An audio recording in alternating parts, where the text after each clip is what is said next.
હવે હૃદયરોગના દુખાવા વિશે મેડિકલ સાયન્સની બધી બુકમાં એવું લખેલું છે કે છાતી ભીસાય અને દબાણ પોરબંદર જામનગર બાજુના જે હોય ને એને ખબર છે કે બેલું એટલે કે આપણો જે પથ્થર હોય પાતળો જી 2 કે 4 ઇંચ જાડો હોય અને 2 ફૂટ બાય 2 ફૂટ કે 1 બુ એને બેલું કહેવામાં આવે. બરાબર.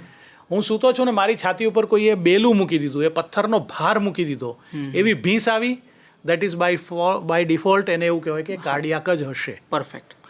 પછી એક્સ્ટ્રીમ આ બાજુની આવી કે મારી પાંસળીમાં કે સ્નાયુમાં દુખાવો થયો, જ્યારે હું એને દબાવું છું ત્યારે એક જ પોઈન્ટ ઉપર કે 2 જ પોઈન્ટ ઉપર દુખાવો થાય છે અને દબાવવાથી દુખાવો વધે છે, તો એ પાંસળીનો કે સ્નાયુનો છે કે એટલે છાતીના પિંજરાનો. બરાબર.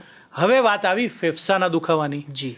જો ફેફસામાં શ્વાસ નળીની અંદર સોજો છે અને શ્વાસ નળીના સોજાને કારણે મને દુખાવો આવે છે, તો જ્યારે પણ હું એ શ્વાસ નળીને કરીને ખંખારું છું, છીટકારું છું, જેમ આપણે ચા ગાળવાની ગળણી પછાડીએ, ત્યારે એ દુખાવો લાગે તો એ બ્રોન્કાઇટિસ અથવા તો શ્વાસ નળીનો દુખાવો. બરાબર. જ્યારે વાયુકોષો એટલે કે ફેફસાના એ ભાગમાં જ્યાં સોજો આવી ગયો, જ્યાં ઇન્ફેક્શન લાગી ગઈ, જેને સાદી ભાષામાં ગુમડું થયું કહેવાય, રાઈટ, તો એ વાયુકોષો જ્યારે છાતીના પિંજરાની અંદરના ભાગમાં એ વાયુકોષો જે સોજેલા છે, જામેલા છે, જેને ન્યુમોનિયા કહીએ, એ જ્યારે હલે છે ત્યારે એ દુખાવો આપે છે. બરાબર. ફેફસાને પોતાને ચેતા નથી, પણ ફેફસાની બહારની સરફેસને ચેતા આપેલી છે. રાઈટ. એટલે એ જ્યારે હલે છે, ફેફસાનું બહારનું પડ અને છાતીના પિંજરાનું અંદરનું પડ જ્યારે એકબીજા સાથે ઘસાય છે, ત્યારે એ પ્લુરાઇટિક પેઇન કહેવાય, એટલે કે પ્લુરાનું પેઇન.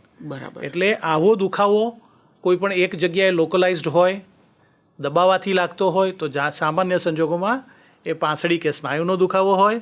શ્વાસ ઊંડો લઈને છોડવાથી જે લાગતો હોય, કોઈ પણ એક બાજુ થતો હોય, એની સાથે હાઈગ્રેડ ફીવર હોય અથવા કફિંગ થતું હોય, તો મોટે ભાગે ફેફસાનો દુખાવો હોય.